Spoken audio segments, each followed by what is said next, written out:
Somewhere beyond the sea, there's love waiting there for me. And whenever I go there, my brother's gonna try to kill me.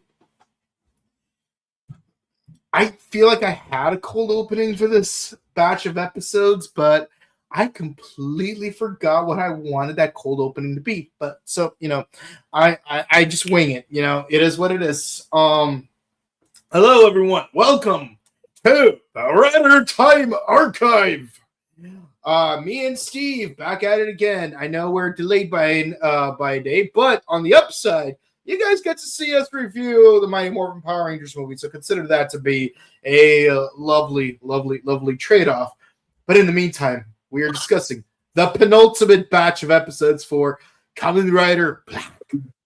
Episodes 44 through 47. Oh yeah. Oh yeah.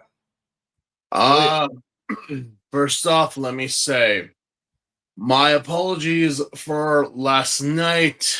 We are in the midst of the holiday wars, It always starts on Halloween and climaxes on Christmas. I could not. And I was not at full strength. I was up since 4 a.m. and I didn't get home until at least like 11, 12 at night. I know that feeling. On Friday, I woke up at 6 to go to work like I normally would. But then after work, I was involved in a film shoot. And by the time I got home from the film shoot, because it went on way longer than expected, it was already 3 a.m. So I was up for 21 hours. Not to measure against you. I'm just saying, it's like, yeah, it's been a rough weekend for the both of us, so I can totally relate. Yeah. Yeah.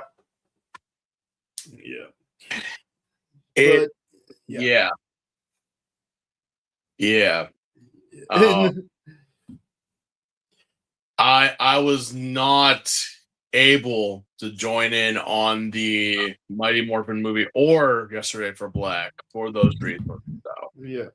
I know some people had reached out and wondering what was going on, and I was like, that was it. That was mainly it.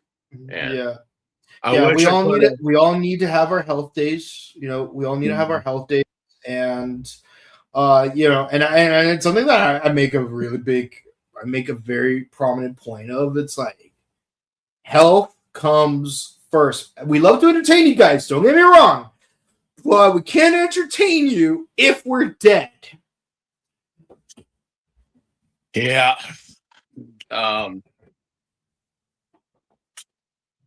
It was just it wasn't like I hadn't been through such things before. It's just that, well,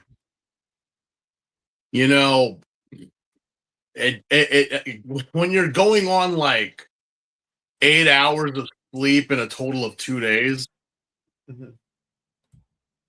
not healthy.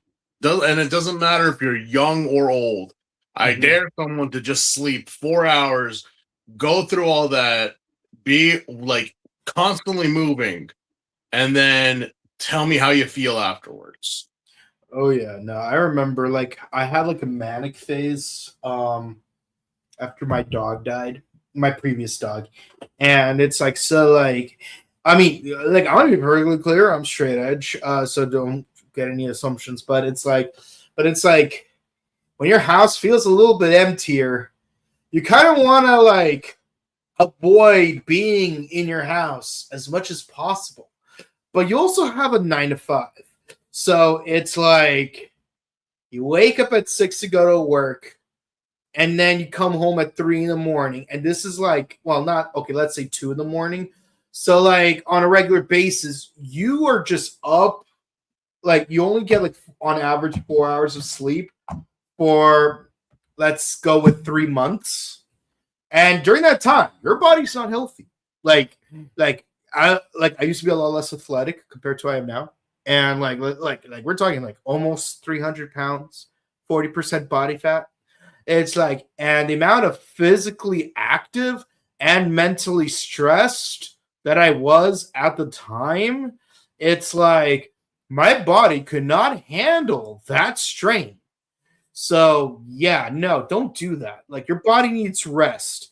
Even if even if you cap out at 6 hours and like anything more than 6 hours of sleep makes you feel sick, okay, but still try to be as close to six. It's better to be closer to 6 hours than to be at 2 hours.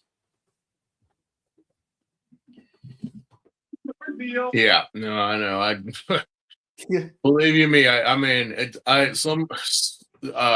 my niece Yeah. called me and asked him like, you're getting old, and I'm like, it's not about getting old, darling. It's about the fact that you know you're just you're sleep deprived. I mean, we're down to the wire here, and there's Yeah. so much to get done before the day You is you through. shuffle, yeah. So Yeah. Yeah, you know, and yeah, and the thing is, like the problem with getting old, like in a vacuum, it's not a bad thing. It's part of life. But the thing is, part of getting old is that like your body experiences entropy. Heat is lost in a closed system, and like your cognitive functions start to pick up on a couple of ohms, and I'm not talking about the Buddhist ohms, I'm talking about the physics kind of ohms. So yeah, you're gonna have to put more work into maintaining the same amount of energy you normally would, and you always have less time to sustain it. So naturally something's gonna give sooner or later, starting with the keratin. no, I was just like sleep deprived. Oh yeah. I was totally sleep deprived. I was like, nope, nope, and I don't try to drink a lot of caffeine, but I had Oh, to I avoid it altogether. I had to break the glass on this one. So Mhm. I'm like, fine, fine, fine. But yeah, no, I did feel bad because I was like, there is no reason for me to stay here this late unless but for some reason I just agreed to. Mhm. And I'm like, well, we'll figure it all out. We'll figure it all out. But what's Yeah. garbage is that I had to rewatch the episodes again Oh yeah. because I'd like to have them fresh in my mind throughout the day. And I'm like, okay, I already did, but I'm like, I don't want to get confused with anything. But I was like, Yeah. here we go again. All right. Well, the good thing about these episodes is there's only one filler episode, and not a bad one, to be fair. Um, but also in the first of the two non-filler episodes, not really much happens, so we could just like summarize them in like 2 minutes each. Let's be honest. You know, when it came down to these episodes, I will say that I felt more of a storyline here than I have like since the tonal shift. Oh, absolutely. It's the way they're telling the story. Obviously, we must entertain people, but it's like this is the one thing that I believe that they finally started to do, and it was kind of a thing in the '90s as well. That we weren't just now doing a television show; we were now trying to tell the story and Mhm. give it some type of continuity. Like there are things like, wait, you're right, that did happen. So whatever happened to that? Whatever happened with this situation? And Mhm. also, it's kind of like the passage of time in a show. It's like it's crazy how like the timeline is. Oh yeah, it's only been like 2 months in a show when that incident happened on their birthday. But it's like, no, here it's like, whoa, whoa, whoa, whoa. You're telling me that, yeah, an entire year has gone by. Yeah, it's yeah, like episode 46 is Kotaro's 20th birthday. It's like, time doesn't really Mhm. exist in TV shows most of the time, unless there's a specific time of season. At that point, you're like, oh, well, that's just mandatory. Obviously, like any of these episodes could have taken place like at any time. But Oh when you yeah. Like episode 40 and 41 of the original Kamen Rider were clearly like in the winter. Not just because they go into the Japanese Alps, but because like around episode 43, they straight up celebrate Christmas. Was it 39? Because like I remember I remember it was definitely winter when they defeated Colonel Zoll and whatnot. I just can't. Yeah. Episode 39, it was Christmas, and then 40 and 41, it was still winter because you still had the whole Alps thing. Mhm. Yeah. uh yeah, here it's like, it's just just again, oh, an entire year has already gone by, and I'm like, really? Mm-hmm. We didn't have no obligatory Christmas episodes. Yeah. Not that I knew of, or any New Year's episodes, which I'm like, now in any type of Toko show, that's basically like a given. I Yeah. wonder what they're gonna do with Project Red. Yeah, like with X and Amazon, and to a lesser degree, Stronger. Those seasons were short enough that, like, let's be honest, we wouldn't be able to get to a Christmas episode because we're looking at 35, 24, and 39 episodes. But yes, honestly, what would have been really interesting is like if they really made a point of it, like in the first two episodes, that the surgery to get the King Stones would happen on your 19th birthday, and then you'll have exactly 1 year to fight each other before Century King is decided. Like on your 20th birthday, it has to be decided who the Century King is.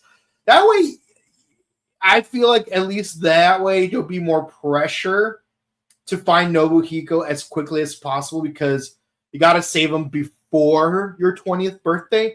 But because you failed to do so by your 20th birthday, it's like, oh shoot, it's our 20th birthday. Today's the day the two of us have to fight each other. Yeah, well, did we? Yeah, like, I kind of forgot that there was like a time limit. Yeah. To this. Well, the time limit is that you have to decide the next Century King before the previous one dies. And as you know, he's still alive in the form of what looks like a solar flare. But the thing is, they never verbally established most of this. Well, so what if they don't decide? Yeah, I mean that's kind of the thing that I even question. I'm like, so they have about an entire year, and if they don't, or if they're like whatever, well, then what happens? Because you're telling me that the king is gonna die. He's gonna die come next year, so we need one of you to take his place. Well, what if they don't? What if they choose not to? Then what? I feel like that is something that could have been better answered if you took like a few pages from the series X, like from Clanned.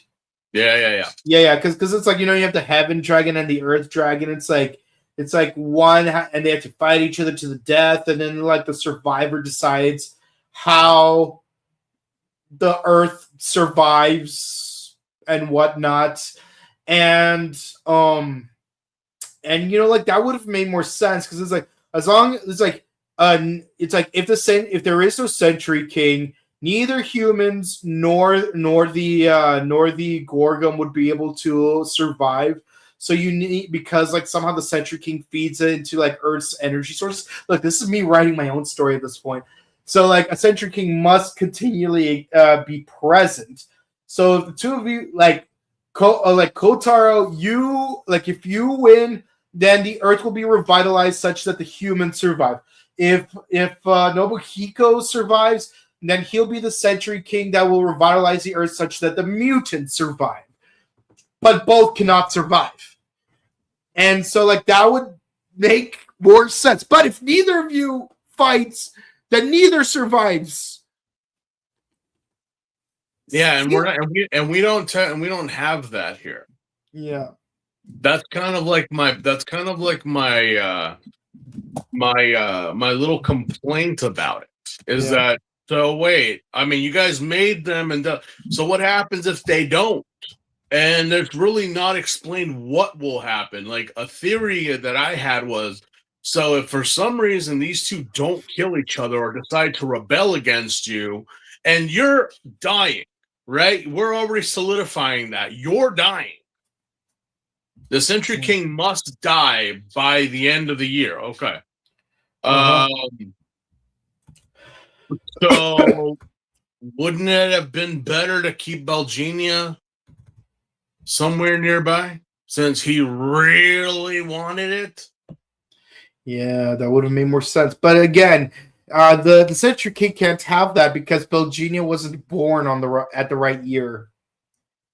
But even so, it's like, yeah, Your Majesty, did you actually like think this plan fully through? I mean, like, in all honesty, it's a damned if you do, damned if you don't situation for you.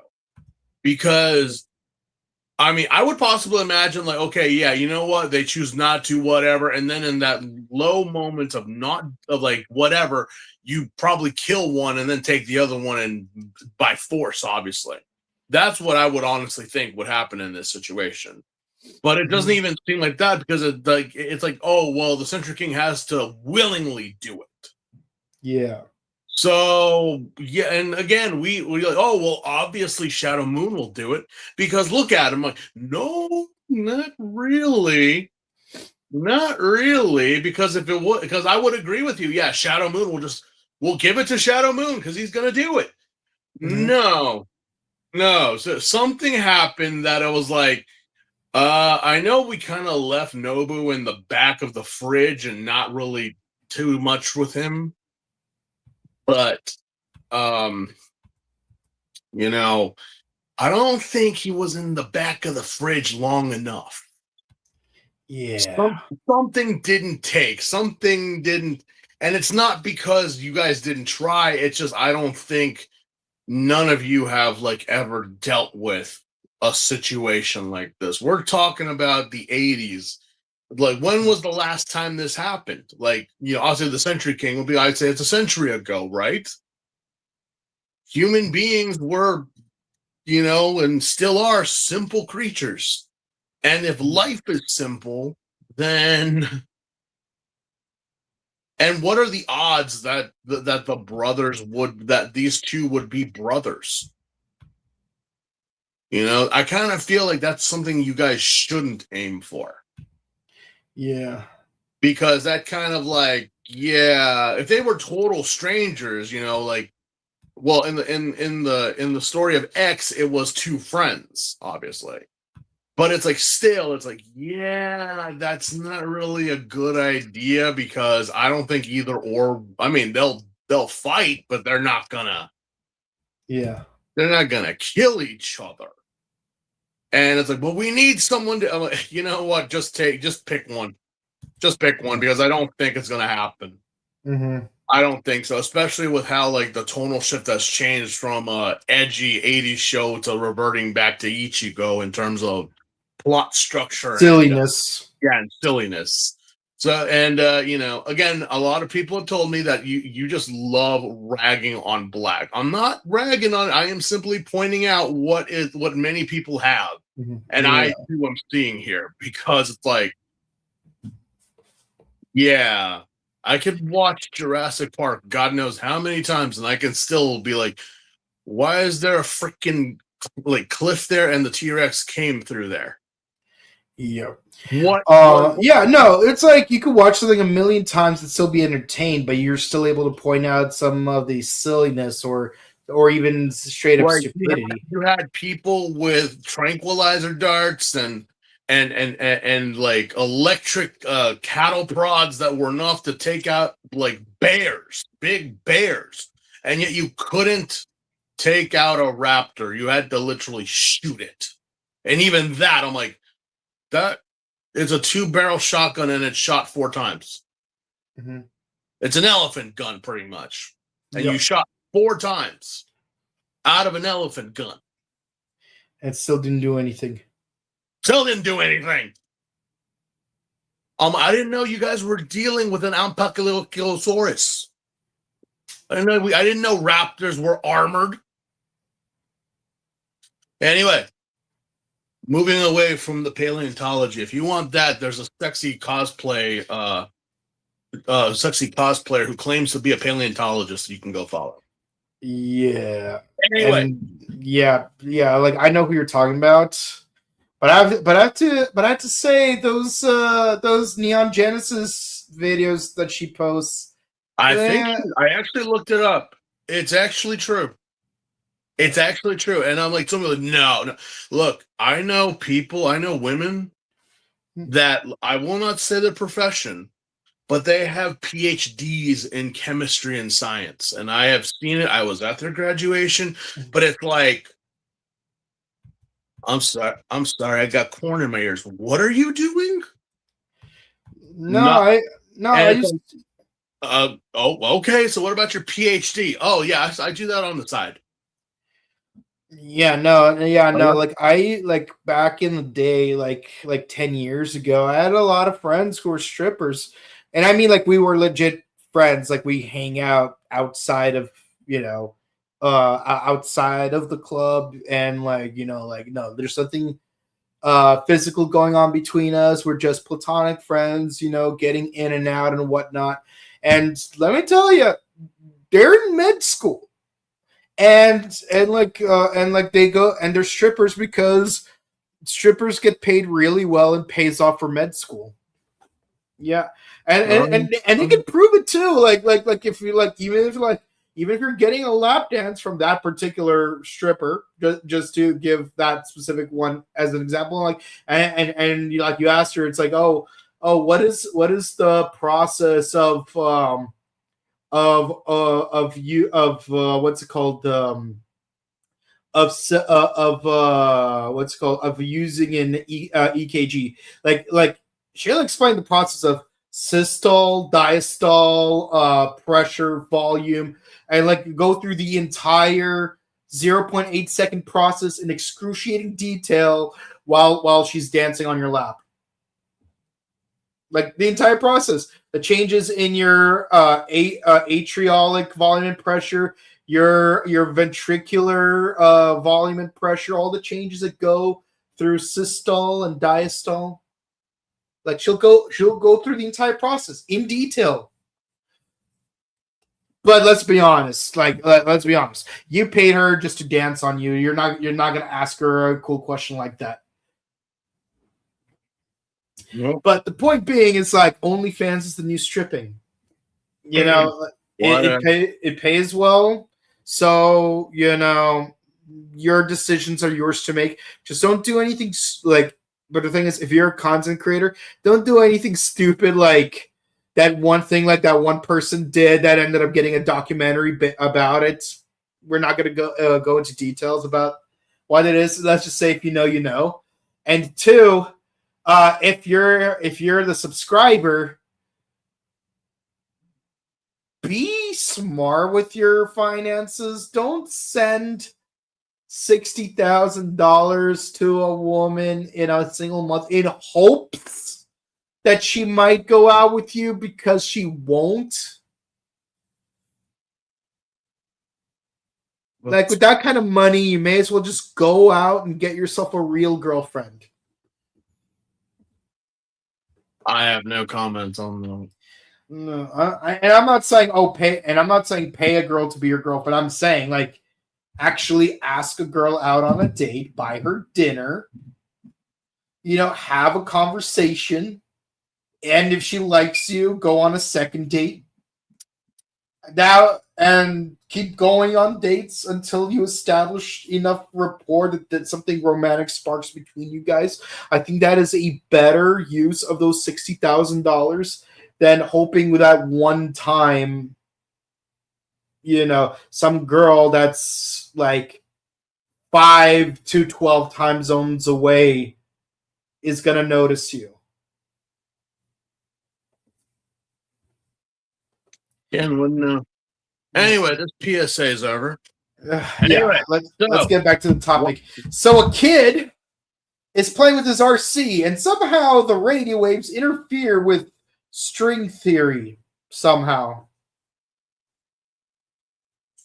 You know, there are times, and there's not many, but I mean, there are times when I'm watching a Toko property, mostly in Showa, you know, and I'm like, uh, mm, okay, um, you do well.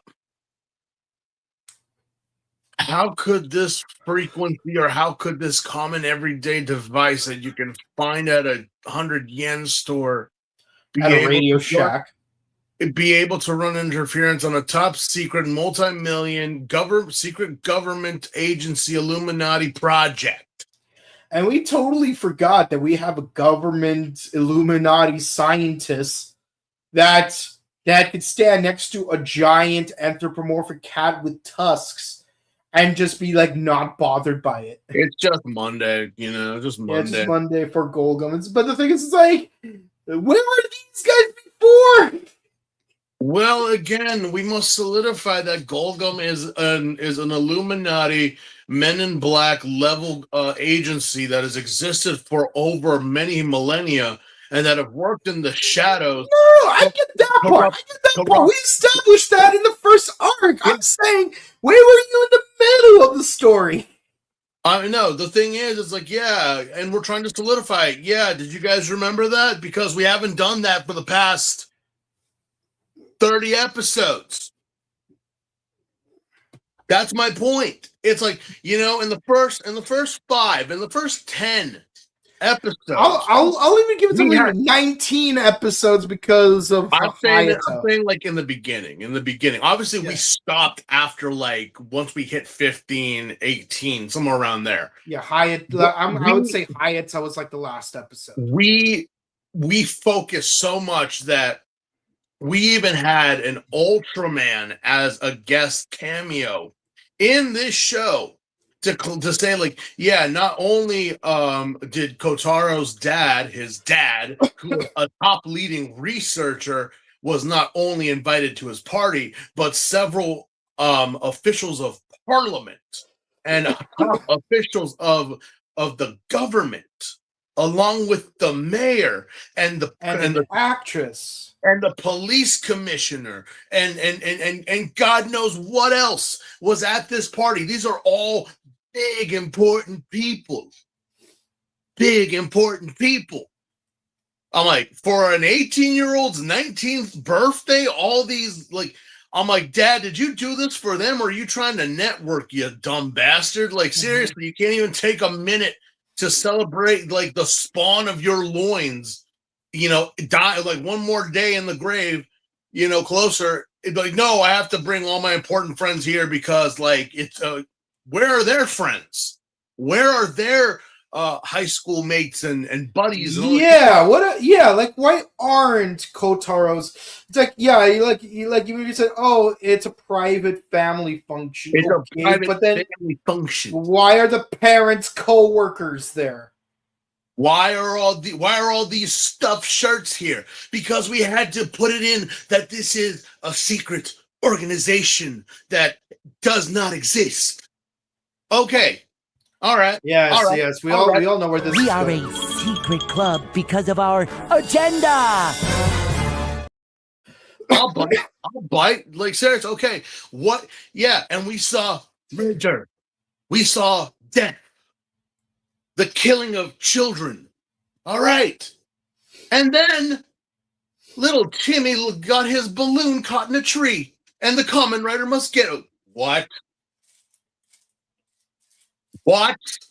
Terrorist attacks happen for like bugging the civilians' jewelry and merely causing mass chaos and damage. Oh, the baker from down the street has no more dough, and you must help him make some. But there is a kaijin a bee kaijin that is also going to ruin this single entrepreneurial business of single ownership and small business because they can't get honey. Yeah. What? Again, first 10 episodes, completely a straight line of theming. And then somewhere along the line, which I have stated before, and there are documents and facts that, you know, because certain things were happening at the time that this was being recorded and broadcasted, the higher-ups, of course, being the suits and shills they are, decided to tone it back. Yeah, And it's like imagine if there was like a season of Power Rangers where like the first 10 episodes were like the main villain was Venjix. It's like we will pollute their limited water supply. We will pollute their limited air supply. We will destroy their crops because the land outside of the dome is completely barren. But then all of a sudden, like after episode 10, all of a sudden it's like, we never pulse on the back, and now she's using the same petty tactics that she always did. Actually, low-key, Venjix kind of did that too. But Venjix was better at hiding how petty it was. Venjix, honestly, you know what? Was it a surprise that he came back? I wasn't shocked. I was like, that kind of was left open. That really was. Mm-hmm.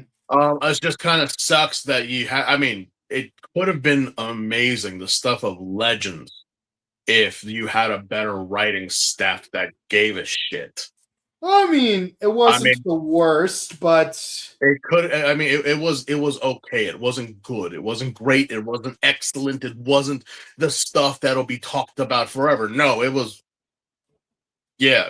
Yeah. Kent would disagree with me on this, but I don't care because Kent hasn't been on the show in a while. Dino Charge was the peak of the Neo Saban and Hasbro era. That is saying something. Then it's Beast Morphers. That is literally saying something. Like at A+ material in a group of Ds? Really? Man, the bar is just so fucking low. Anyway, we can rant about that later. Yeah. But the point I get across is that, again, the whole Illuminati thing, the secret government, the secret agencies, the bases underneath the city, the secret tunnels, and all that stuff. Oh yeah, I forgot we had that stuff because all we've been doing is fighting outside and in broad daylight. When before we used to fight in the shadows and at night. In the cover of darkness, because Kamen Rider Black is the sun that shines in the darkness. Theming, people! Theming! He can't shine if the real sun's out there. Anyway, so yes, this episode, the sea is in my closet. Yeah. I feel like there's a running theme in the last couple of episodes. This one being the last of which, where the main plot involving Gorgum somehow involves a child's bedroom. Yeah, for some freaking reason. So yes, as we were saying, the Illuminati has been working on creating man-made wormholes or portable holes, if you dare commonly say. That what they wish to do is to cause not just cataclysmic catastrophes to happen within closed spaces, but also ruin the traveling agency. Can you imagine having a teleportation gun and be like, you know what? I want to go to downtown Shibuya today. I don't need to go on an 11-hour flight. I could just hop right through. More money for the economy, I said, because I'm not using a middleman to travel anymore. But yes, apparently one of the tests that they're doing, and it's run by one of our former wise guys, who has now turned himself into a 43-year-old furry. Philly in, if you're watching this, baby, I love you. But this furry is not a cute kawaii Filipino boy. No, it is a cat with tusks, and apparently a little boy working on a RC radio car, which RC cars were very popular in the 80s. Somehow gives off a frequency that intercepts the teleportation. What?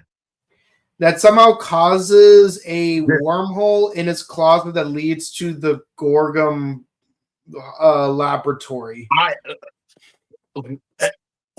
You got airplanes flying around. You got traffic control over in Narita. You got radio signals from police officers, telephones, the actual radio. Somehow you need a very specific frequency that you just assume no one else is using, but somehow this toy car accidentally ends up getting the correct frequency. Of all things. Now you're probably asking yourself, how did this happen? Well, apparently, again, RC cars were not, they sold them, but if you really wanted a real good one, you had to build it. And apparently, this kid was doing that, which is not uncommon for, the elders of today. Again, this is 88, so, children 10 years old are now in their mid 40s. Bless you all.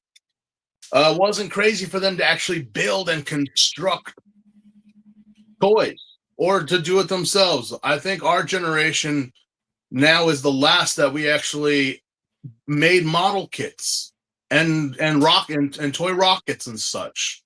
I still build Gunpla, but no, I know, but I don't see kids now even going into model kit stores to build a car or Legos. The only reason why is because it's Fortnite. Lego. It's Fortnite. I'm like, anyway.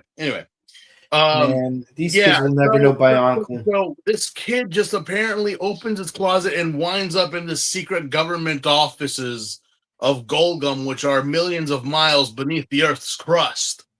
And they're like, oh, find this kid, get him. He might ruin our plans. And then somehow Kotaro randomly in the street hears this kid screaming for help. And I'm like, okay, let's assume you do have super hearing, which you're in your rider form, you do have. We established that. I get that. Mm-hmm. But then he runs into this kid's bedroom in order to save him. I'm thinking to myself, where are this kid's parents? Because imagine if his parents actually were there. It's some random dude shows up in their house, runs through their living room, goes to their kid's bedroom. It's who the are you? It'll be like that scene from what's it called? Back to the Future Part 2 when Marty goes back to his room, but there's that other family living there. Yeah. And then the daddy pulls out the old boomstick. The old Louisville Slugger with the sock on it. Yeah. Yeah. But I do love the little quibbit that this kid actually tries to get away and then he barricades the door with him holding it on the other side. And all these scientists cannot. But I was seriously gonna give the side eye if our wise guy couldn't, which he easily did. I'm like, okay, good. You remembered you're a super mutant, right? Yes. So you're more powerful than an average young boy. Why couldn't five people are pulling on this door, couldn't open it? But apparently, the one can. So what? And with Kotaro being on the opposite side and the kid trying to explain that to him, I was this close to pulling this clip. Monster came out and grabbed my mommy. Now you know, dear, there's no such thing as monsters. And I'm wondering, did Kamen Rider Zets just rip off this episode? It's not an original idea, honestly, but the fact that there are no other adults in this episode, it's just Kotaro and the kid throughout this whole episode. Ish. But yeah, basically Gorgum's plan is, these subways that the humans have built have it really hollowed out the infrastructure of the sea level surface of the Earth. So if we create a portal connecting the ocean, the deep ocean, to the subways, well, basically, you know what happens in 1994, 1995, that ballpark? Yeah, 1995. You know what happens in 1995? So basically, Golgo's trying to get a head start on that, and basically it's like, oh yeah, we'll basically destroy the infrastructure through the surge of water, causing Tokyo to collapse and sink below. And I'm like, okay, this is sinister, okay. And somehow this amazingly sinister plan can be easily foiled by a child's toy. Yeah. It's like it's like an elastic function. It's like you could pull more in one direction, but that would also mean if things go wrong, it will sling further in the opposite. You could have made the portal above the skyline and have the bottom of the ocean just come pouring down on the infrastructure of Japan. I would imagine that much weight and water coming down would be enough to start breaking buildings and infrastructure, especially and given the sheer pressure of the bottom of the ocean, like imagine using Blastoise's hydro pump. Like just the sheer pressure of the water alone should be able to punch through the pavement. I will say, hell, you could have even done like if you had made the portal possible, you could have just portaled the entire nation of Japan under the ocean. Yeah. And also like looking at Blastoise's Pokédex entry, I actually did some math. And I did the math a decade ago, just to be clear. But according to the math, Blastoise's hydro pump has a little over half the force of an atomic blast. Yeah, because given the radius of the cannon on his back and the amount of pressure it's able to exude in order to be able to cut through steel, which is in the Pokédex entry, I did the math. P equals F over A. I was able to deduce that, it's half the force of an atomic blast. Anything hit by Blastoise's hydro pump should cease to exist. Only in Japan. Only in Japan. And yet somehow you can't capture a turtle with you can't just make a mutant with a turtle with a cannon on its back. You know what's interesting is how earlier today when we were discussing Ultraman Omega, we talked about Kanedon from what's called Gotchard, how it's a turtle with a cannon on its back. It always comes back to turtles with cannons on their back, and believe me, this topic is not going to go away, because in the off chance we're doing V3 next, come on, expect a turtle with a cannon on its back. Cannons are just a Japanese staple, like Hamburg steak. Ooh, yeah, Hamburg steak. Anyway, so this plan obviously doesn't work, but not by the way you think. It's merely the stupidity and the ignorance of Golgum themselves that this does not work. And it also they start by testing it by pulling pranks on people, like, oh, a bunch of people are in the elevator, and as soon as they step out, they fall into the ocean. Or Kotaro is thrown into the ocean and ends up in a bathhouse. And Curse Cowardly Dog reference. Yeah, because the thing is, apparently this kid just keeps on getting pulled back into the goddamn secret fortress because of his RC radio. It's that powerful that it's running interference with the plan that you guys had, which could be very devastating. Again, why didn't you just take the remote from the kid? Yeah, and the car. The car. Problem solved. But you didn't know we're going to focus on the kid because the kid has them. It's not the kid. I mean, it is the kid, but it's not the kid. And we don't have a kaijin in this episode. It's mostly Barome that he fights.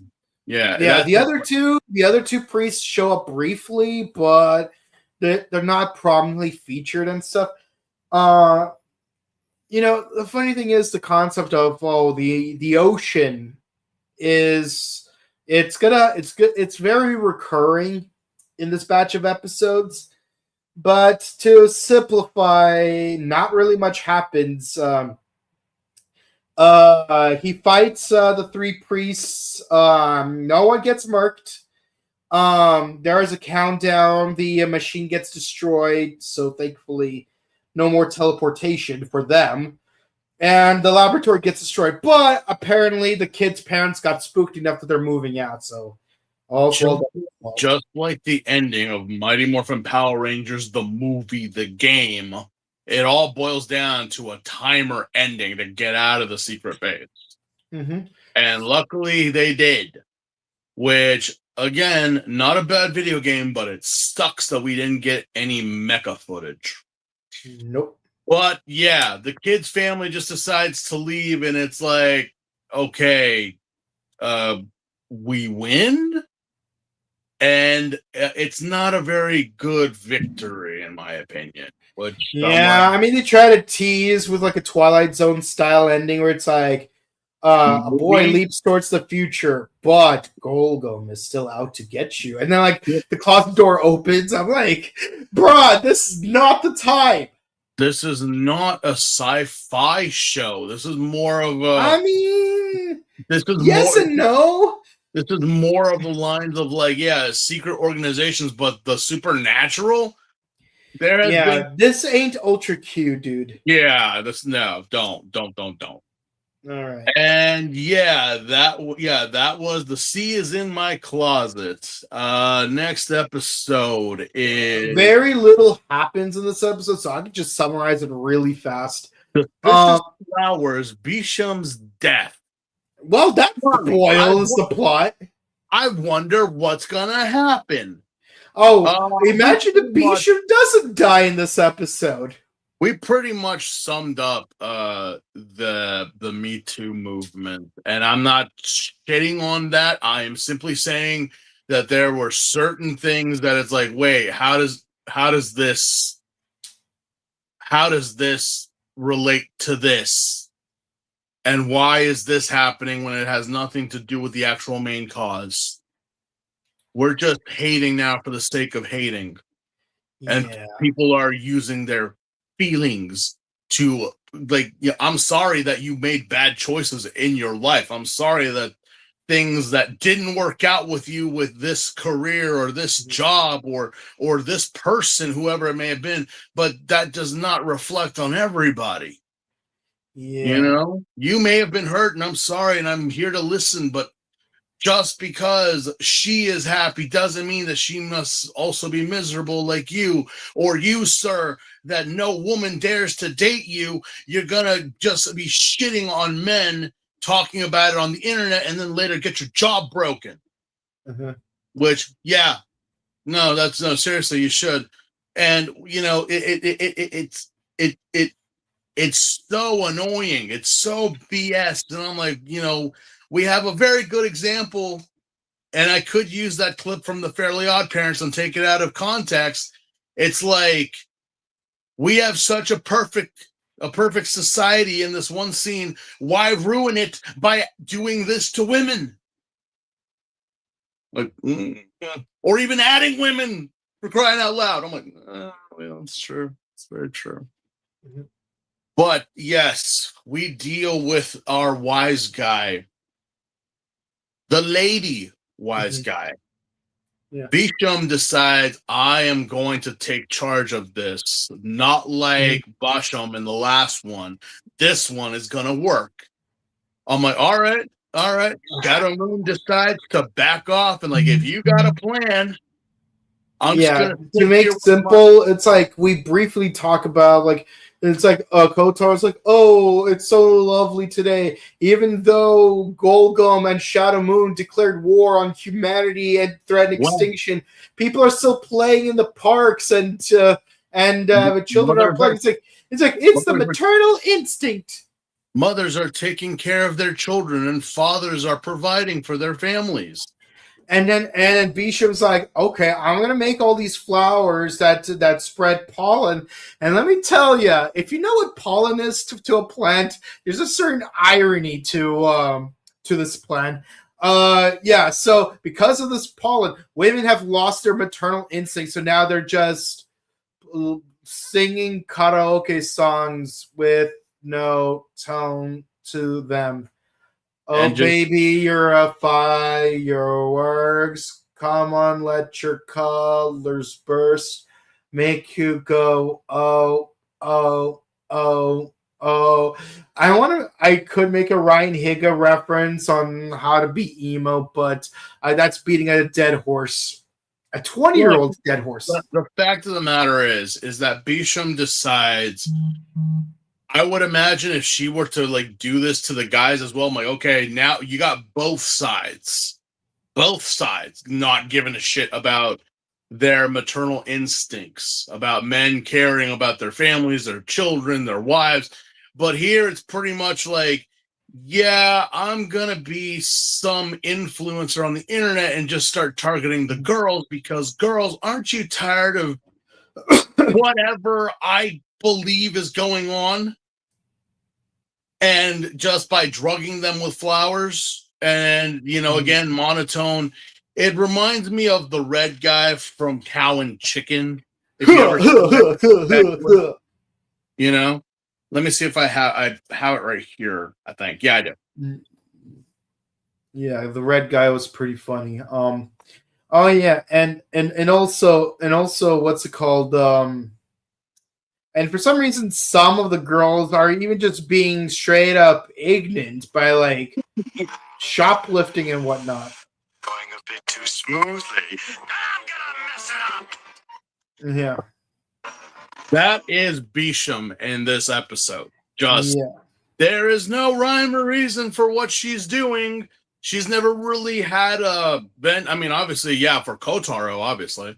But more so, it's like this plan feels more like a pick-me type of situation and really not. Yeah, and even the other two priests are like, oh my god, what do you think is going to happen if Bishop succeeds? Oh my god, we can't let that happen because if she succeeds, then she'll become the head of the priests. She'll be Shadow Moon's number 2. And I'm like, what was this even a conversation piece? Established.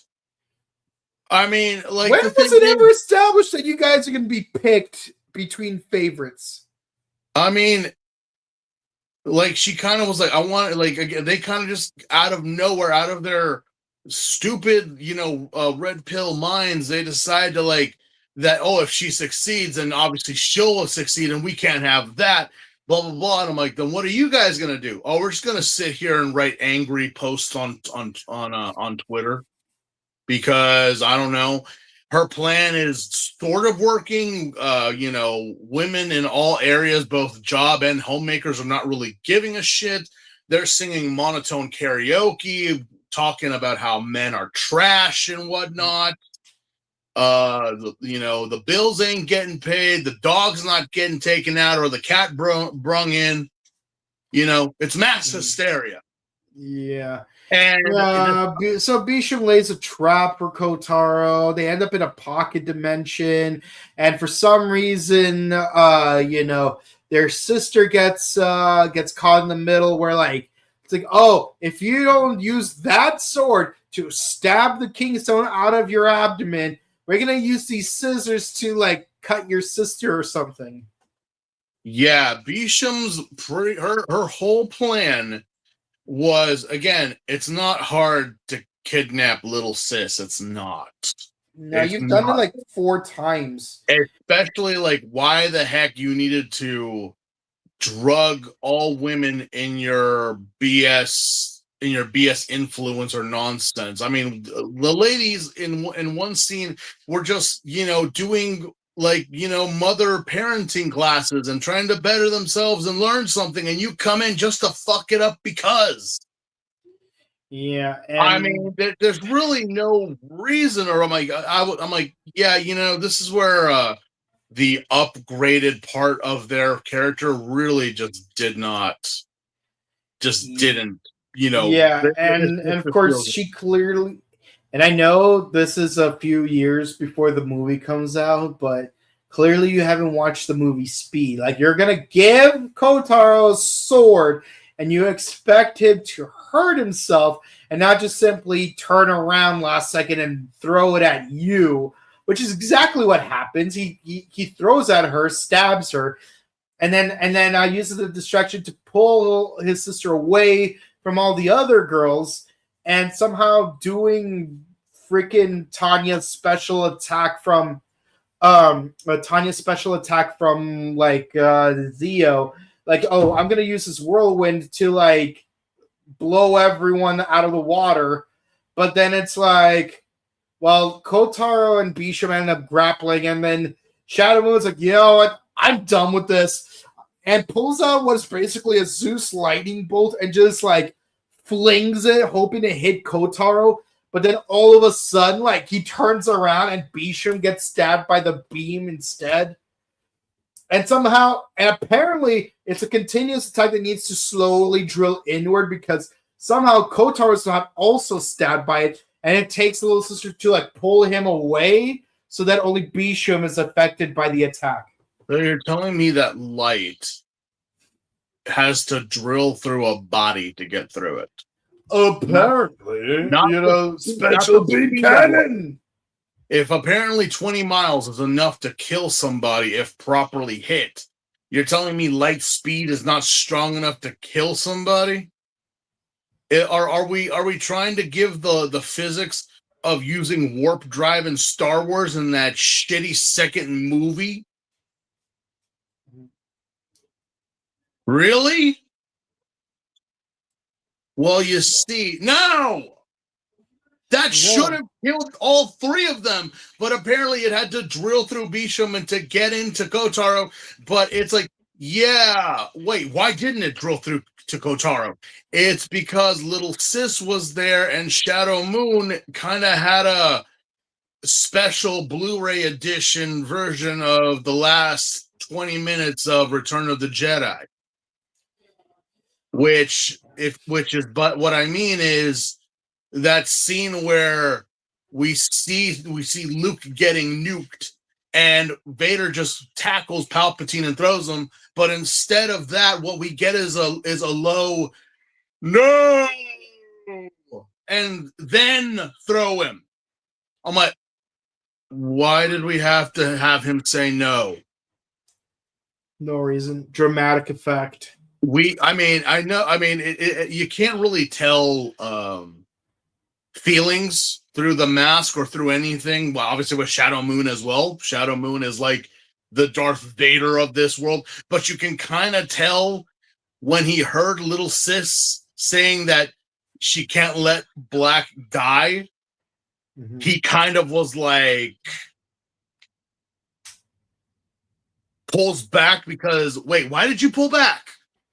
You had him. Why'd you pull back? Shut up. And just like, no, you're still in there. Yeah.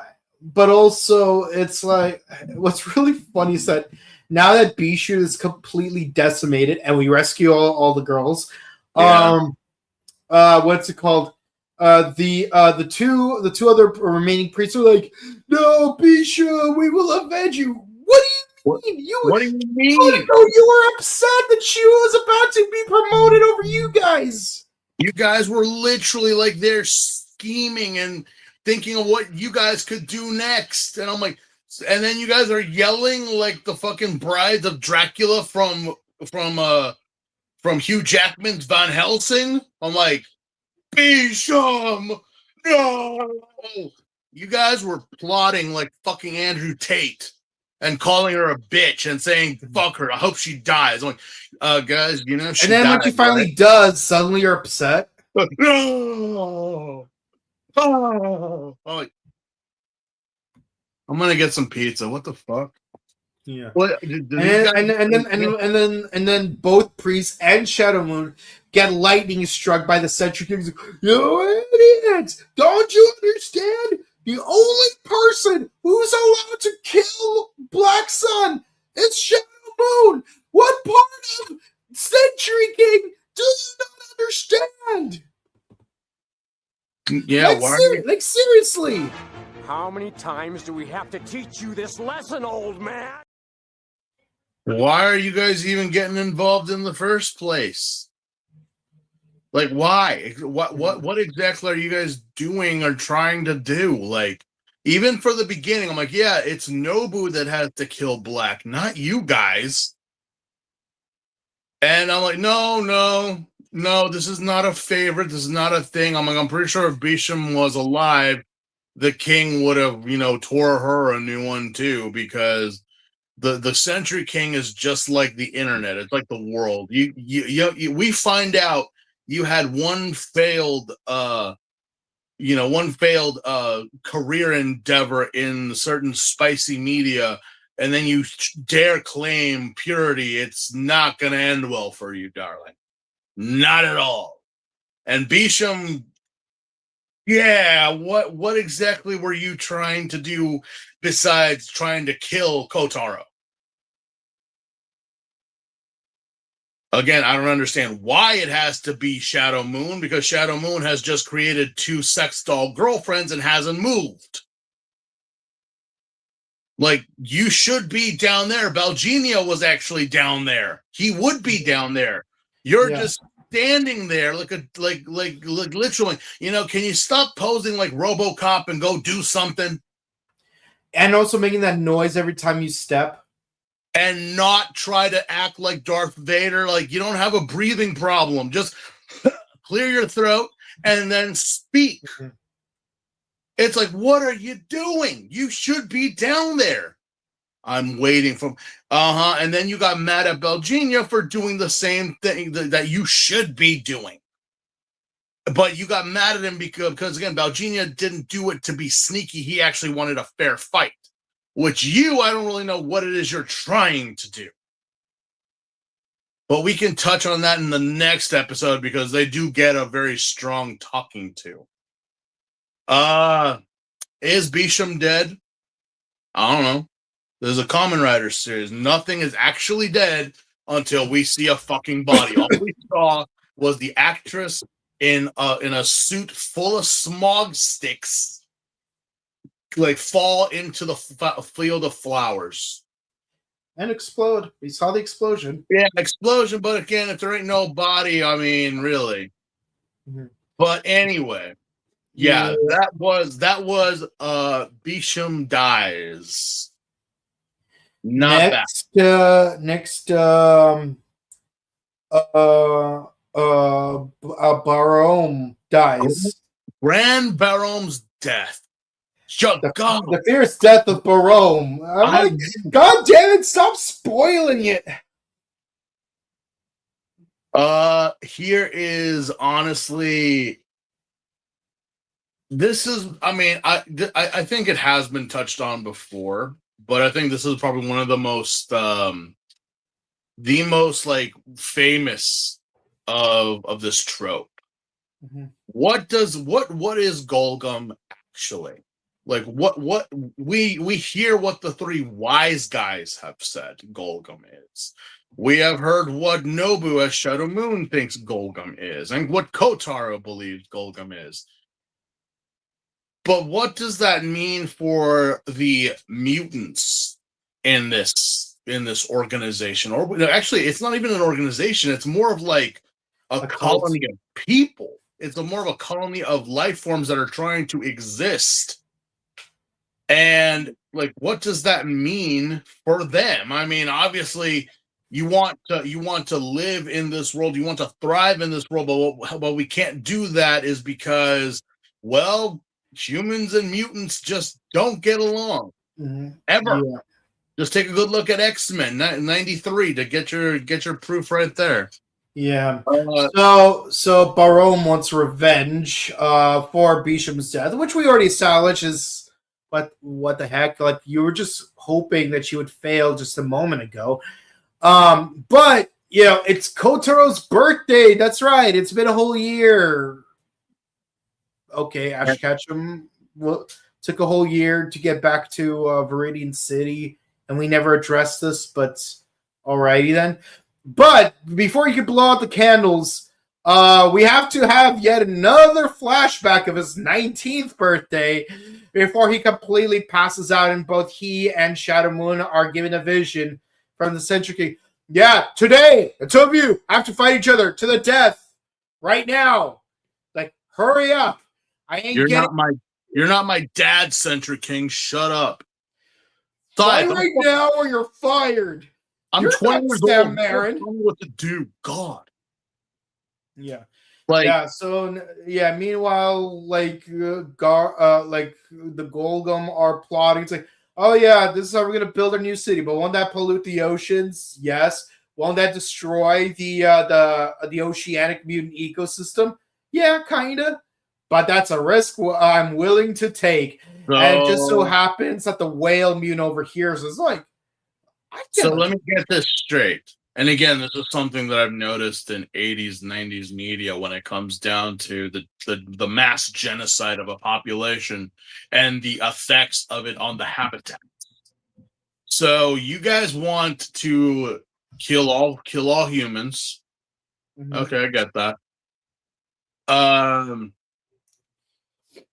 You guys don't care about radiation, smog, pollution, waste of valuable resources, and the loss of drinkable water as long as you get what you want, right? That's right. basically. But you're a life form that exists with the need of said resources as humans do. Yeah. We are a secret club because of our agenda. Like, what's your point? So, I mean, death to all humans. Okay, fine. Cool, great. But you're gonna nuke the land, you're gonna soil the water and the ecosystem of which we valiantly need just for you to rule over a barren wasteland and make way for Disney Epcot. Yes.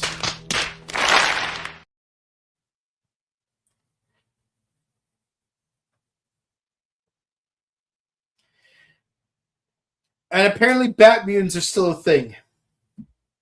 Well, I don't see any problem here. I mean, yeah. Anyone see the movie The Warriors? Oh no, I'm sorry, not Warrior. No, Warrior, not The Warriors. Warrior. It's a Ralph Bakshi animated film. Mm-hmm. If you do, you understand what I mean. But it's like, yeah, even so, the bad guys didn't want to live in the wastelands and then the radiated filth. They wanted the clean air and the water and the trees with the daisies and the flowers and such. They were tired of living in a barren wasteland where nothing grew. And that was kind of their fault.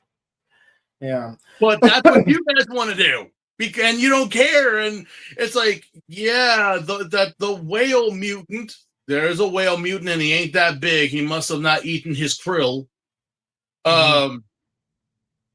He's not for it. And I'm like, I like the ocean. I live there. Yeah. I didn't sign up. It's kind of also maybe like leaning into a little bit of today's, the actions and consequences of what you did, could affect. And I didn't vote for this. No, but you were a part of it. Man, bear, pig. Yeah. Why is no one taking me cereal? I don't know, Al Gore. Maybe because your wife is a freaking lying pervert, and your son and daughter are a bunch of druggies, but you still threw rocks at a glass house at D. Schneider and his 40-year marriage to his wife and his successful family. Go in the corner, you dumbass. Sheesh. Not my fault you married a perv and you gave birth to a bunch of drug addicts. We don't typically get this political, but it's black. It's Kamen Rider black. It's inevitable. But rock and roll is the devil. Anyway, yeah.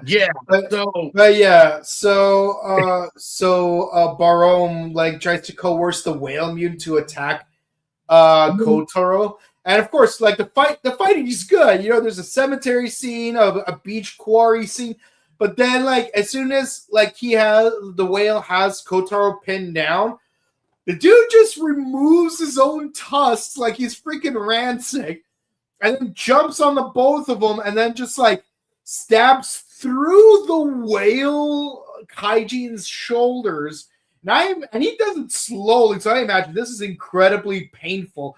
And he does it in the hopes that once he fully exits through the whale, the tusk will start to penetrate through Kotaro. I'm like, you know what would have been better if you just let the whale hold on to Kotaro and then you just go straight for Kotaro. It's like, yeah, you believe that the whale betrayed you and you want to punish him. I get that part.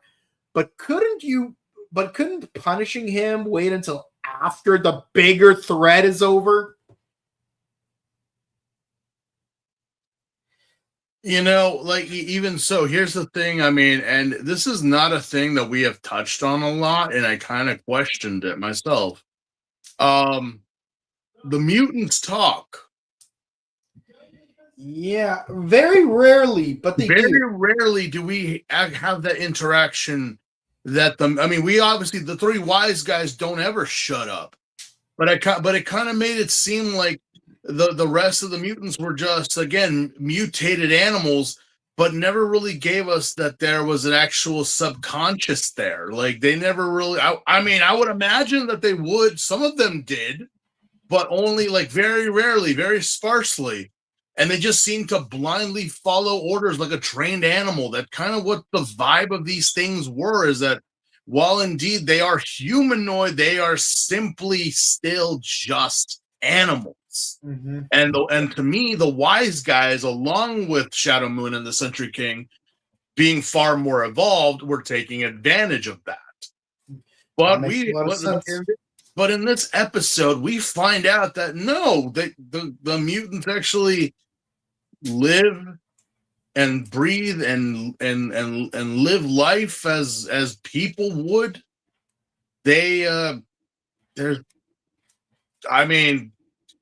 Some of them get it, some of them don't. And here it's not so much that the whale mutant just said one day, "Oh, I'm not gonna do it." Oh, my best friend was I don't know, the silkworm guy, and he died. Why did he die? No, he just realized that the people upstairs didn't give a crap about what was important to him. So he kind of was like, again, independent thinkers. Why should I care for the top if they don't care about me? Why should I be doing what they want? And dictatorships hate independent thinkers. You're gonna destroy my home, and you guys don't care what's gonna happen to me. You're gonna die, and that's it. But you died in service to us, okay? That's your honor. That's what you get. That's a sacrifice. Your life is a sacrifice that we are willing to make. And that doesn't fall well with our porpoise friend here. Mm-hmm. Based off of a sperm whale, which again should be a lot bigger, but then again, budgetary reasons. So yeah, this was actually a thing that many people who have talked about Black and reviewed Black have mentioned, that not only did Kotaro have an R2-D2 type of friend here with Battle Hopper, which by the way, you also had a Chewbacca kind of friend in the form of the whale. Where is Battle Hopper? I haven't seen him at all. But yes, don't worry, you'll see him again very soon. We have a Chewbacca character here because Kotaro actually talks to the whale, and the whale kind of just, so wait, you actually, yeah, I swim in these oceans. This and this and that and blah, blah, blah. And it's like, it's not bad. It's not, I don't want to lose it. There's so much down there that you guys don't know about. Mm-hmm. Then why are you with Gorgum then? Because they're my kind. I got to protect my home, and humans were kind of ruining them. And look at what you guys do. But look at what they're doing. Mm-hmm. You even heard them yourself that they don't care if the oceans are gone. What? It's a damned if you do, damned if you don't situation. Mm-hmm. It's like, but if you become king, then you won't allow it to happen. No, I won't. But I'll stop it. I'll make sure that the oceans are safe. I'll make sure that things are all right, and none of us have to die. And of course, that kind of touches the whale. Like, yeah, you're right. We should do that.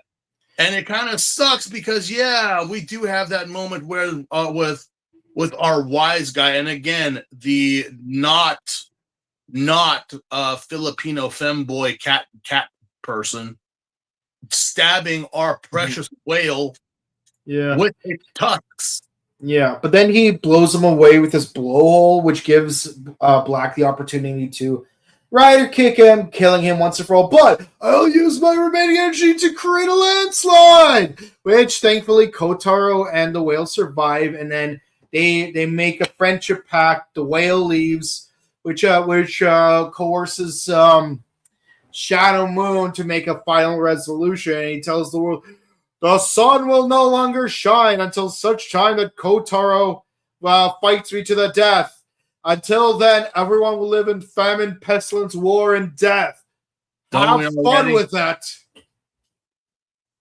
I'm like, don't we already, technically? And that's the end of the episode. You know, it's one. Will we ever see our whale friend again? Yes, we will. Because I'm like, you know what? I normally don't care about. There's very few kaijin or mutants or worms or greeds or whatever that actually tug at one's heartstrings. But the fact that we have a whale friend is like, why'd you have to make it a whale? Given this is way before Free Willy, but still. Yeah. Yeah. Again, I ask, so why are these three idiots in charge? Why were they ever in charge? You know, if they don't even have control of their own people, what makes you think that they're going to be able to control like the world? Yeah, no idea. At this point, I just want to do this last episode and wrap it up. Yeah. Let's be honest. Like 2 down, 1 to go, and you want to believe that episode 47, it's going to be called, like, based on the names of the previous 2 episodes, the exquisite murder of Daron, but no, it's not. Yeah, so in our next episode, episode 47, the rider dies. Jeez, more spoilers. You guys, again, what? Fine, whatever. I mean, we got to wrap it up soon. We technically only have like up to 50, so we're down to 2 episodes, but we go another 4. Yeah. So, what is the premise of this episode? Well, after the events of the previous episodes, politicians are at a frenzy, scientists are at a frenzy, mutants are attacking the city, and you could clearly see the strings on the bat mutant, and the shonen kids are trying to put up a fight, but just like the 3rd season of Redwall, it doesn't really go well, because one of the kids actually does end up dying while holding Kotaro's hand. Not the first kid that's died in his hand. No, but it's like this is the 3rd and final episode with the shonen boys, and we spent all this time building up all the preparation they've been doing to fight Golgum, and they never stood a chance. Like Daron just waves his hand and they all just collapse. I mean, it's just like, you've beaten me at my own game. Don't flatter yourself. You were never even a player. Yeah. At least the boys, have done more in this than most other characters. Than the actual Japanese military. Yeah, you're right. But was there any other way? I mean, the boys knew, and they even said in the very first time they were introduced that they will die fighting Golgum.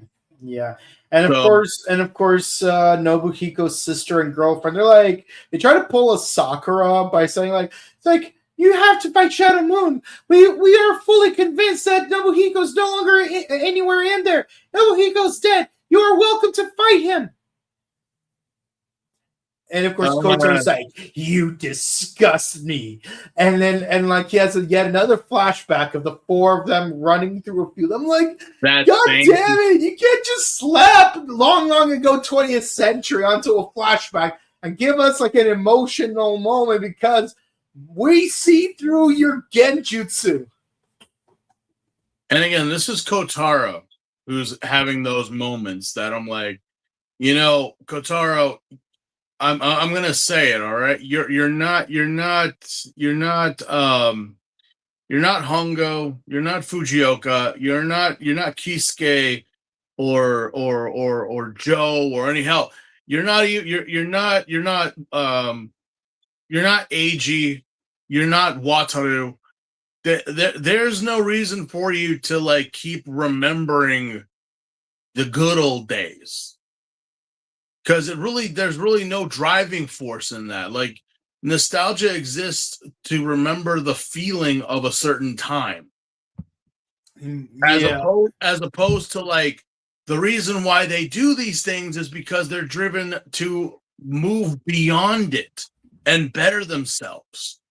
Every time that it has come to the point that you have to fight Nobuhiko, and we know you don't want to. I understand you don't want to. You keep remembering how it used to be. You haven't moved on. But little sis and Kyoko have. They realize that Nobu is gone, and this can only end in one way. Nobu has already, Shadow Moon has declared war. He has declared global eradication of the human race. And he's gonna do it. You, on the other hand, are like, you got your hand on the trigger. You got him right there. He's got the gun to his head. And he's telling you to shoot. But you just like, I remember the field of flowers. That is why. World's tiniest violin. That is why. No joke. That is why in this show, more so, that this is possibly the episode where everyone talks about. And it's not the fact that it like, oh, the writing's good or blah, blah, blah, so on and so forth. No. It's because you lose. And it's not because, oh, he was better than you. He was far more skilled. Because you hesitated. You literally, like I said, you had the moment. No, you had the moment, Kotaro. You were there, but you couldn't pull the trigger, god damn it. But he could. Yeah. So 9.5 minutes into the 24.5-minute episode, we go to the quarry where we have our epic battle. And yes, the two girls are there like to observe. We also get to see the actual release of a CSM prop. Yeah. So yeah, available for $400, almost the same as Premium Bandai. You know, yeah, you too can own this very realistic and fully functioning prop from Shadow Moon for the low price of 5,000 yen. Wow, 5,000 yen. That's actually not bad. I was expecting 50,000 yen. Yeah, but the thing is that the sword that Valginia had, the one that we hyped up so much, the Satan Saber. Yeah, the Satan Saber actually lives up to its name. Yeah, like it lets him. It could like basically lasso Black and just carry him from a long distance, and just like basically, if you've ever seen the Avengers movie, like the part where the Hulk like does that thing to Loki, yeah, that's basically the same thing, except he's using a sword as a conduit. I mean, also to use it as a Toko reference, look at Kamen Rider Ray. Oh no, not Ray. Is it Ray? Saga. Yeah, Saga. Saga ends up doing the same thing. Yeah, same actor, same fucking actor. Saga had a whip sword too. Yeah. I'm like, let's see, a Kamen Rider fully white, not that is a who has to fight his brother. Vampire motif and using a whip sword. Well, clearly this is a reference to Cosmic Commando, another Cyber Commando, another famous Capcom property. Yeah. No? No, you mean the JoJo's Bizarre show. Adventure makes sense. Yeah. No, and before anyone gets into the comments and starts rage baiting, first off, chill. We know. Or do I dare bring up Captain N in the Game Master version of a certain character? Oh yeah, he's very flamboyant. Yeah. You forgot about that. I didn't. I'll make him show up. Uh-huh.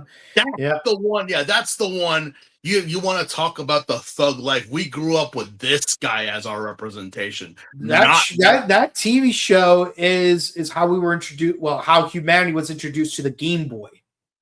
Mega Man, Kid Icarus. Like, you guys like, oh, put it in canon. No, back then we didn't need it to be canon. It just was a thing. Mother Brain had to sound like what's the face from Little Shop of Horrors. Yeah, the Game Boy was first introduced in Captain N, and then it's like, oh, you like the Game Boy? Try playing on it because now it's a real product. Yeah. Again. But yeah, for some reason, again, many people have talked about this scene, and it's probably the only 5 to 10 minutes you need to see of this episode. Yeah. Kotaro. Yeah. Oh yeah, and also, Century King tries to pull a cheap shot. It's like, I knew Shadow Moon couldn't do it. So like he temporarily demorphs Shadow Moon before Kotaro's about to kill him. So it's like, basically it's like Full Metal Alchemist, where like Envy keeps transforming to different people. It's like, and then at some point, like it's like Dr. Marco, Izumi. Roy Maze Hughes, what's his name? Roy Mustang. He said you could pick an easier target. Show me your true face. And then it's like, it's his older brother. Yeah, we're talking about the original FMA here, not Brotherhood. Yes. Yeah. And then it's like, and that causes Kotaro to hesitate. And then Psych turns back into Shadow Moon, stabs him with a Satan Saber. Again, it's because, the reason why we bring that up is because they kind of ran out and went their own way. So, yeah, it is very reminiscent here because, like I said, Black, in terms of a manga, is more related to Kamen Rider Shin than it is to its actual namesake. Mm-hmm. As opposed to, and again, we do get a victory, obviously, that Shadow Moon killed Black Sun, and he's about to grab for the Kingstone. So you're telling me hesitating. The red light the whole time has been the Kingstone, that little flashy that it puts on the high beam. That's the green. There was a green one and a red one. Well, wasn't it blue? No, it's green. Either or. I'm like, did you actually kill him? Well, we're going to throw him off a cliff. So let's roll the dice on this one. Odds, yes. Evens, no. Yeah. So Kotaro's body lies motionless and transforms back into Black. And the two sisters are like, no, please don't die. It's like, I did my best, but I'm allergic to peanut butter cookies. And then a landslide happens, and basically his body rolls off the cliff, and then he just goes into the sea. But Shadow Moon was taken by the Creation King, though. Yes. But Black Sun, like his body's just floating in the ocean. Yeah. Cue Scotty.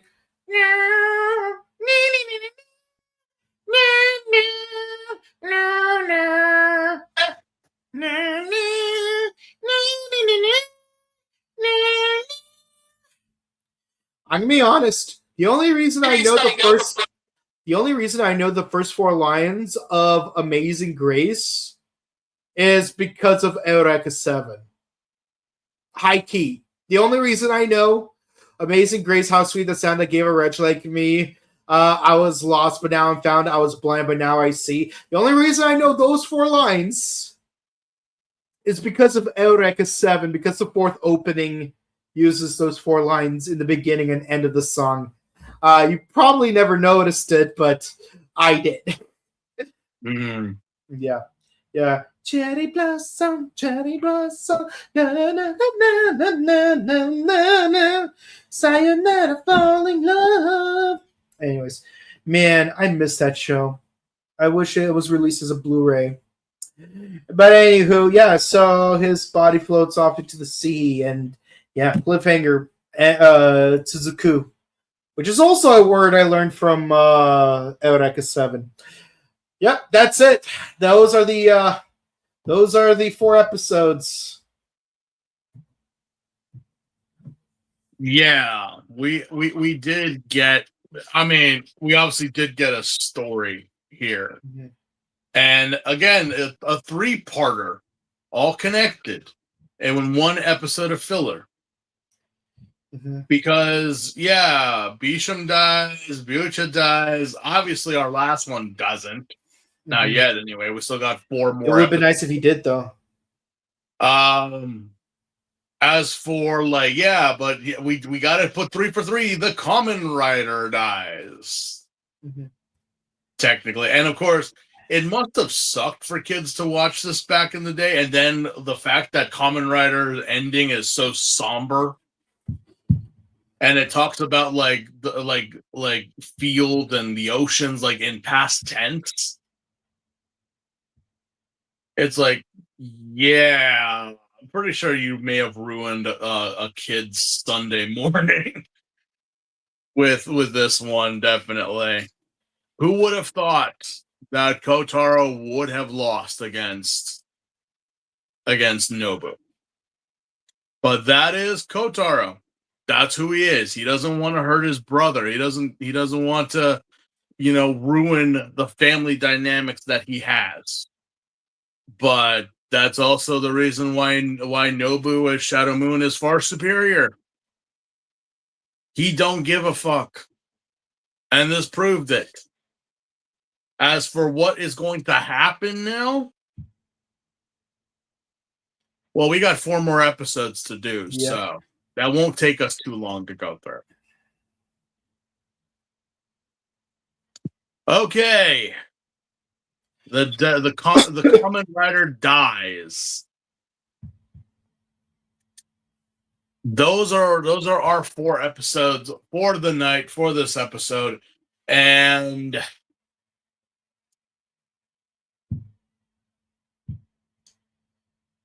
they're 8s through and through. Honestly, we actually had a story here. There was loss. There was consequences for our actions. It kind of again. We started off dark and gritty, and we're slowly getting back to the gritty, because very, very rarely does a Kamen Rider actually die. They are put to the brink of death and not killed. And if they do die for some reason, they always have some candy toy gotchard that just brings them back for some reason. But again, that's again why some people, when I hear them talk about Black, they normally do talk about the original 20 episodes and then the final 8, because that's where a lot of the good stuff is. Yeah. I'd say in this batch of episodes, 8, 7, 8, 9. I'm being a little lenient because at least I appreciate some of the fan service here. And finally, plot relevant things actually happen. Yeah. Alrighty. Comments? Alright. Spencer left an empty comments. Thanks for writing something, I guess. It's on Facebook, right? It's on Facebook, yeah, but I'm not seeing anything on there. Really?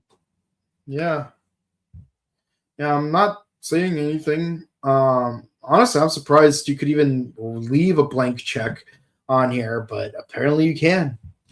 Unless it's some kind of emoji that cannot be read here. Triple XYZ says, yeah, Gorgum are not very consistent on their priorities. This is the one thing Belgenia got right. Him trying to kill Kotaro makes sense because he wants to be Century King himself. I mean, yeah, but he was being an idiot while doing it, let's be honest. Hang on, let me see here. Live. Yeah. Oh, Let's see. so apparently Spencer Lewis gave us that. Oh, okay. It's I don't know what that is. I don't know. It could be a rage or something. I don't know. Like, I don't know. You can even post pictures like that. It's one of the like the icon little emoji or like your emoji icons, I guess. Yeah. Low-key Bishum's death was like Raditz from DBZ if Raditz was smarter. Well, again, Toriyama is a fan of Kamen Rider. Yeah. Yeah, but this came out after Dragon Ball Z, didn't it? Because I know the original Dragon Ball came out in 84. When did DBZ come out? Let's see. So apparently 89. Okay, so no, this came out before DBZ. Yeah. So the emoticon that he left on the comment online is actually under the angry, like. Okay. Okay. But yeah, Toriyama has always said that he was a fan of Ishinomori Sensei. So all right. It very much is, because I'm like, so wait, a beam of light must drill through special beam cannon. Anybody? Bisham, obviously, other than being the lady of the group, what exactly was she doing? High key, what were any of them really doing? I mean, other than shooting lasers from their fingers, what were any of them really doing? Well, no, that's they performed the surgery in the first episode, but after that, what did any of them really do? Well, I mean, again, it's like, why were they the ones in charge? And also, what do you mean that if she succeeds or you succeed or whatever, then you're going to be in charge of Golgum? Weren't you already in charge? Like, aren't you already like in some kind of triad of ruling? And apparently I thought like, hey, the reason why they're doing this is to get a new Century King, but apparently the old one is still around. But you guys said that you need a new Century King.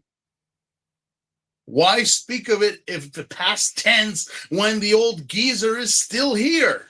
Well, technically the old geezer still is dying. He knows he's dying. They know he's dying, and they need a new king before he dies. And they know the exact expiration date, more or less. Well, apparently he's still powerful enough to kick your asses when you don't do as you're told. Apparently.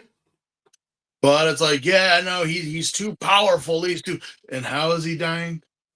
Yeah. Really? So the question is, what's the difference between Dark Sage from from Yu-Gi-Oh? What's the difference between Dark Sage and Harpy's Lady? When they get when Time Wizard uses his time magic and whatnot. All right, final comment of the night. Trading for every flashback of the four characters while long ago 20th century plays in the background. Please don't do it. That scene gets played too much, and again, that's why Kotaro seriously has to put himself through more than he needs to. Yeah, it's overdone. Honestly, that's kind of the issue.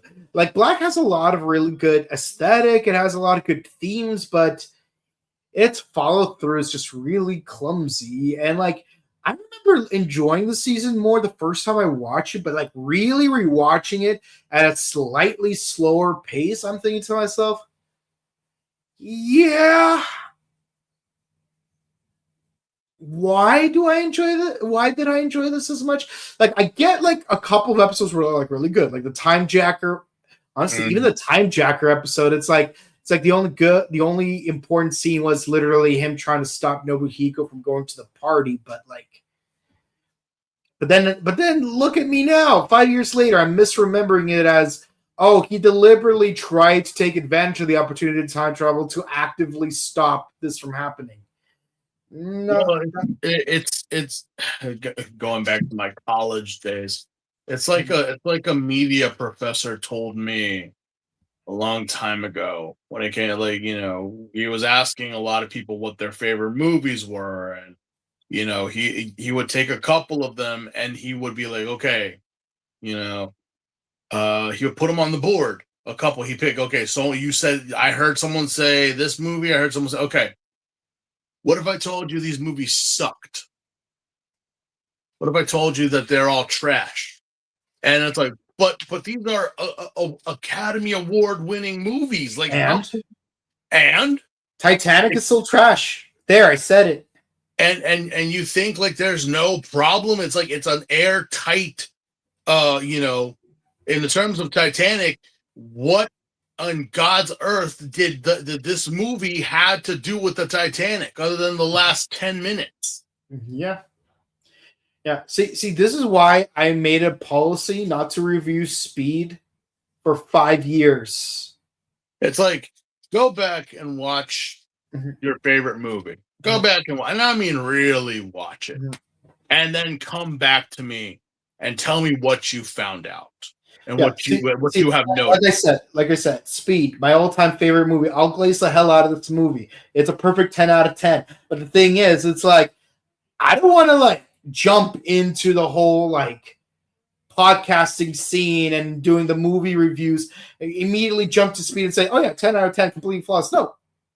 I made a policy not to just blacklist this movie for 5 years so that like I could actually find flaws in this movie so I could give it a fair review.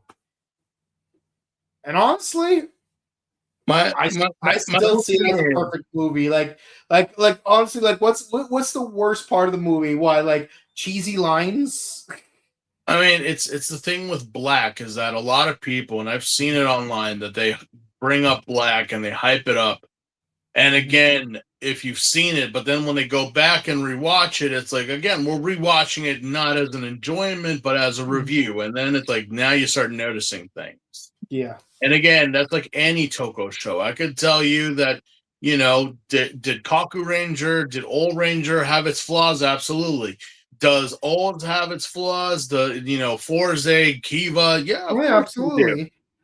Of course they do. But but again, you still watch it. But again, it's like when someone hypes something to the point that it's perfect, it can do no wrong. I'm like, no, bro, they're definitely they can. And they did. Like I know how many people said like how Avengers Endgame is the greatest film of all time. I'm like, no, Avengers Endgame's not even as good as Infinity War, and even Infinity War is flawed. Like it would be better as three shorter films instead of one big film. Endgame sucked.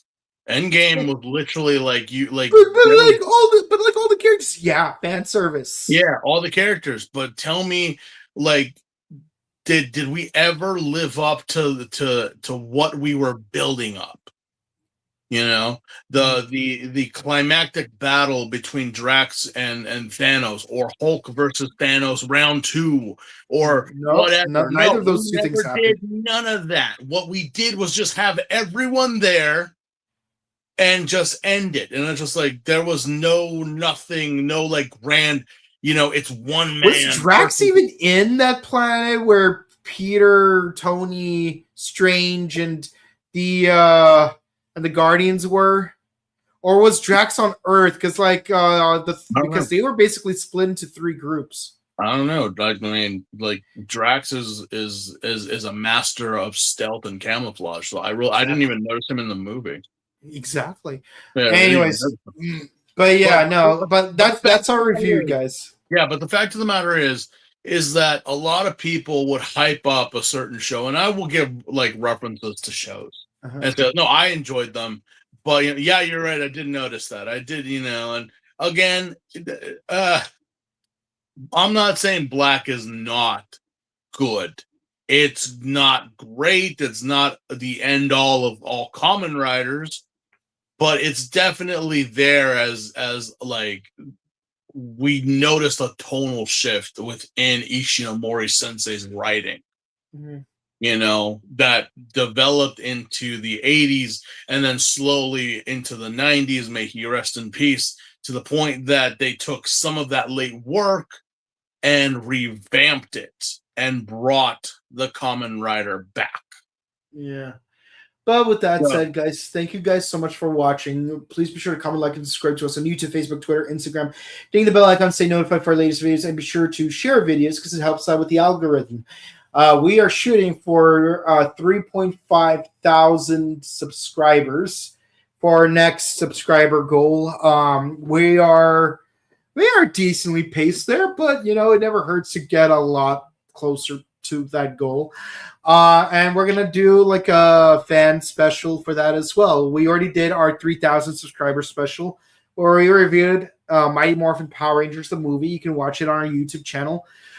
Other stuff that we discuss include, in addition to Kamen Rider Black, we also do Kamen Rider sets. Number 1 Sentai Gojuger, Ultraman Omega, and Tojima Tanzaburo wants to be a Kamen Rider. Check out our sister channel, The Buttery Show, where we discuss various movies and TV shows, and we post vlogs and interviews.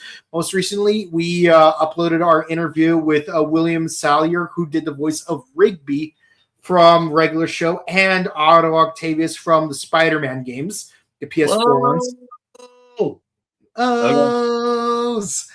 You got the medals 1, 2, and 3. Life goes on, anything goes. Coming up. And Dan Gilzavan, who did the voice of the 1980s Spider-Man from Spider-Man and His Amazing Friends, Bumblebee, and Bugman from Ninja Turtles. We got 2 interviews left. One of them is going to premiere tomorrow. Let's just say one of them involves a goofy voice actor and the other involves a grim animator. Right on. That's the only hint I'm going to give you guys. Also, check out our personal content. We're on IG. We love you guys. Feel free to say hi to us. But if you want to say hi to us in person, we'll be at the following conventions and their dates. So Pasadena Comic-Con, January 25th at Pasadena Convention Center. Robo Toy Fest on May 31st at Burbank Marriott Convention Center. Then we're going back to the Pasadena Convention Center for Power Morphicon on August 28th through the 30th. We hope to see you guys at all 3 of these conventions. We love you guys. But until next time, we hope you have a happy holidays. Christmas is around the corner. So we wish you a Merry Christmas. Have a good one. Goodbye. Good night, guys.